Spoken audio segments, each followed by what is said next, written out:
Look at this place. Every single time. I don't care how many times we come to one of these, I always get that same feeling walking in. Like anything could be here. Like the thing you didn't even know you were looking for has been sitting on a folding table somewhere in this market for 3 years, just waiting for you specifically to show up on a Saturday morning. It's one of my favorite feelings in the world. Here, take my hand so we don't get separated near the entrance. It gets a little crowded right at the gate, and I want to keep you close. There we go. We're in. Okay, what's our approach today? Are we the kind of people who have a plan and walk the whole thing systematically, row by row? Or are we the kind of people who just wander and let the market tell us where to go? Because I'm genuinely happy either way. I just want to know who we're being today. Wanderers, obviously. I knew before I even finished asking. That's the only correct answer, honestly. Plans are for grocery stores. Flea markets are for following your instincts and your eyes.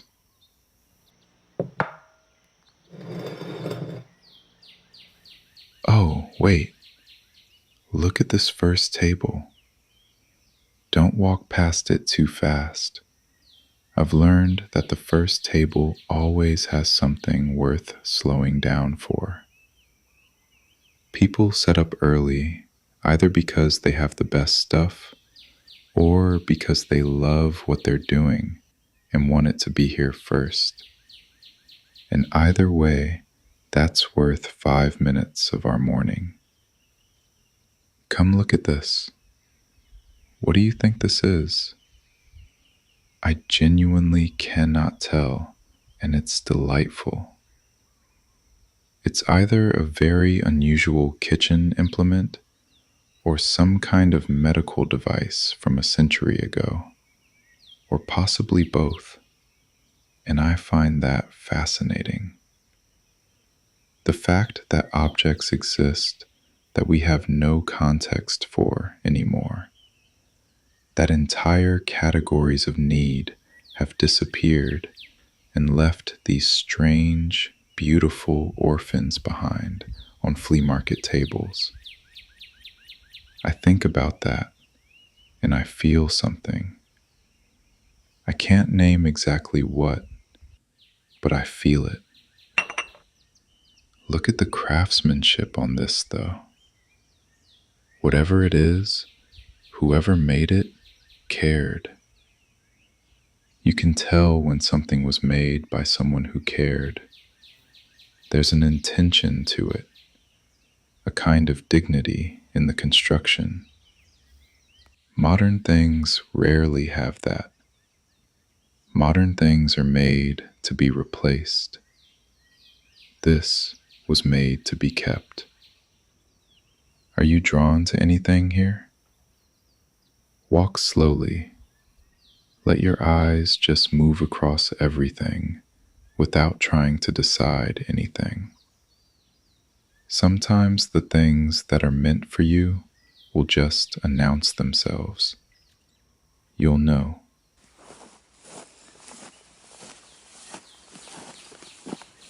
Oh, the textile section. We have to spend time here. I know. You'll tell me I always say that. I always say it because it's always true. Look at these. Do you see the colors on this one? Come closer. Look at that. That blue is extraordinary. That's not a modern blue. That's a blue that required effort, that required someone to know something about pigment and patience and time. Blues like that don't happen accidentally. Blues like that are made by people who cared about beauty as a serious occupation. Can I hold it up for you? Just to see how it falls? Look, look at the way it moves. Something that moves like that deserves a good home. I'm just saying. I'm not telling you what to do.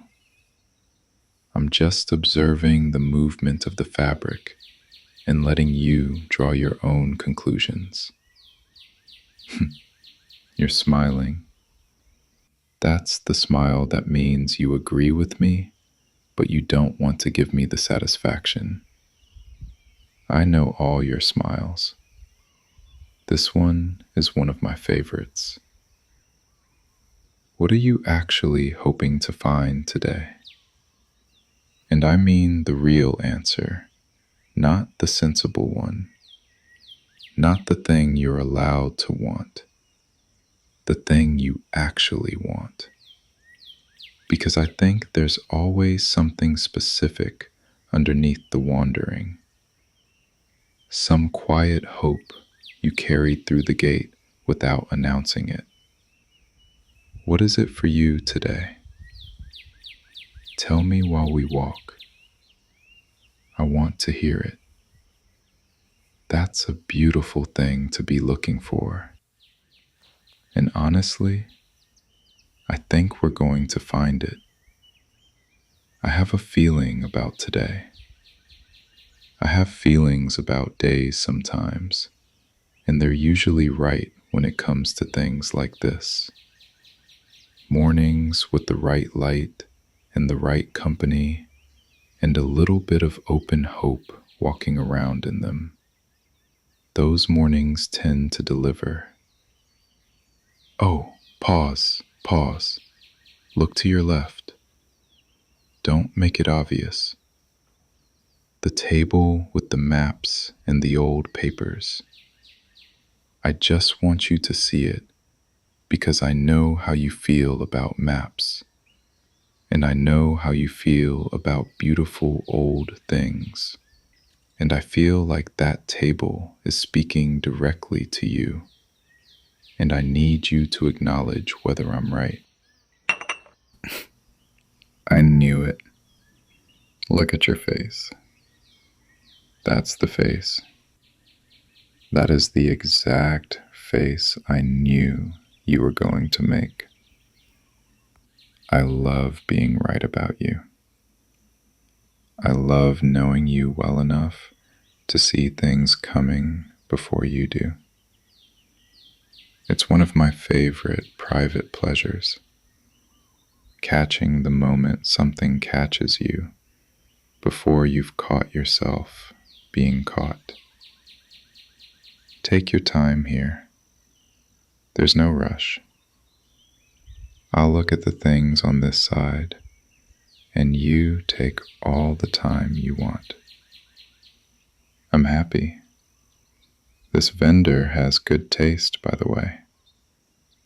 The way they've arranged things. There's a real eye here. Some vendors just put everything out and let chaos do the work, which I also respect in its own way. But this person curated something.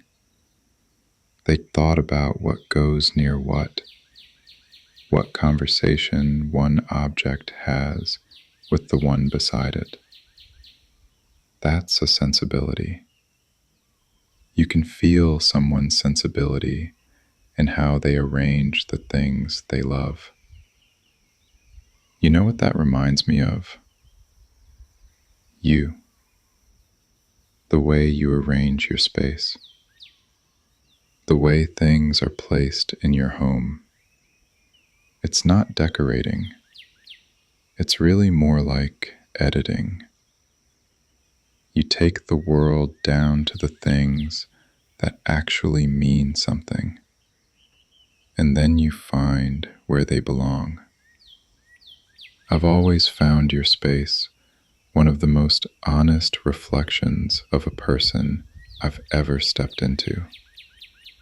Every object is there on purpose. I love that about you.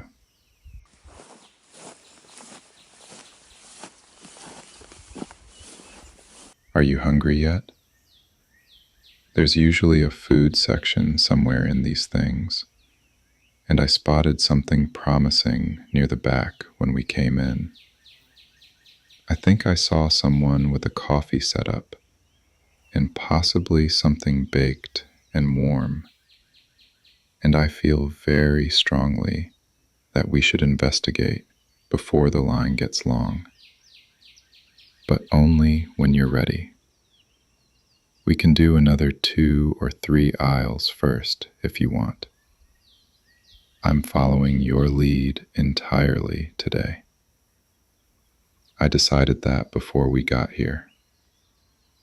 Today is yours, and I'm just here to carry things and point out beautiful objects and occasionally be right about you.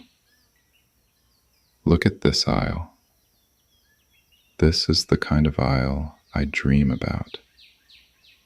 All the small things, all the tiny, inexplicable, deeply personal objects that mean nothing to most people and everything to the right person.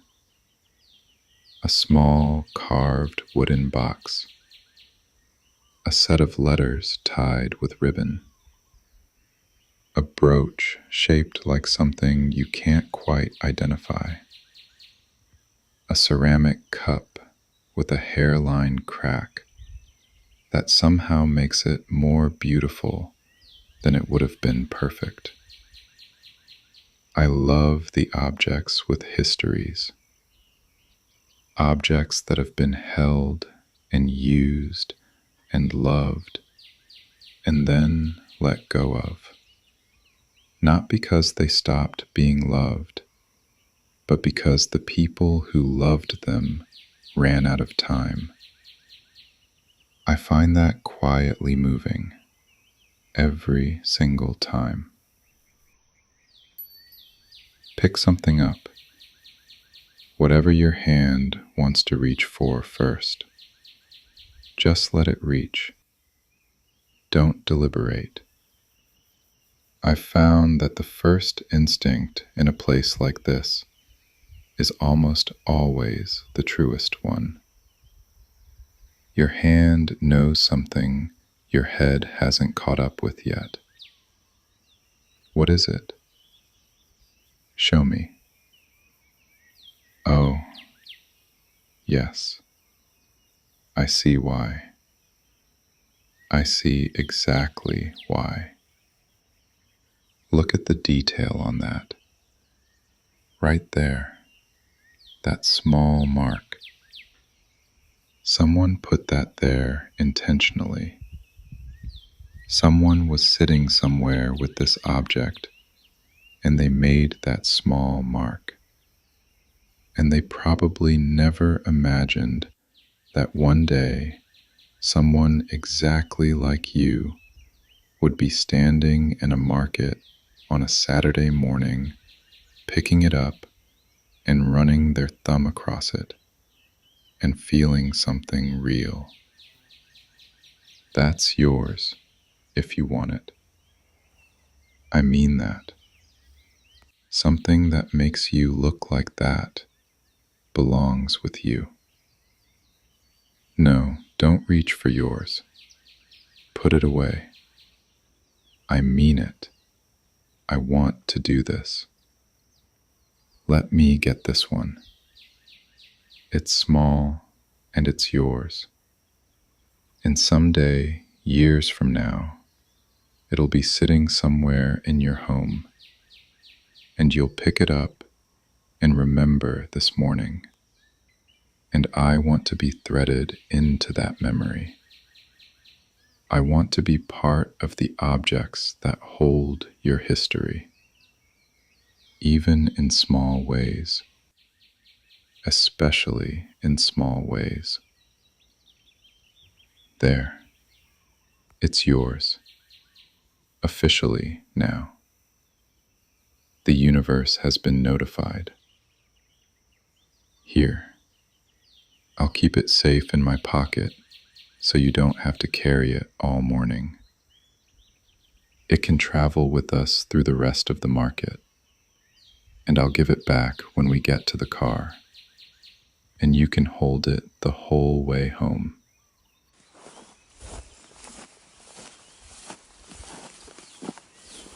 Come on, 2 more aisles, and then coffee and something warm, and then we can double back to anything that's still pulling at you. I want to find you one more thing before we leave. I have a feeling there's something else here today with your name on it, and I intend to help you find it. Stay close. Keep your eyes open and tell me everything you see.